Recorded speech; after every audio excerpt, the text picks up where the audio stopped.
National Weather Service in the Twin Cities has issued a tornado warning for northeastern Hennepin County, southeastern Arlington County, northern Ramsey County, until 9 p.m.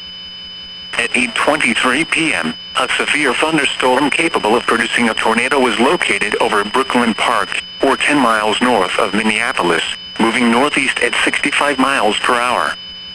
Expected hazards include tornado and quarter-size hail. This is a radar-indicated threat. The following impacts are expected. Flying debris will be dangerous to those caught without shelter. Mobile homes will be damaged or destroyed. Damage to roofs, windows, and vehicles will occur. Tree damage is likely. This dangerous storm will be near Shoreview around 8:30 p.m.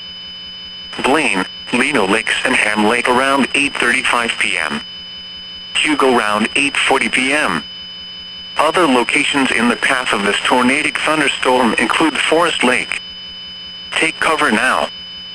Move to a basement or an interior room on the lowest floor of a sturdy building. Avoid windows.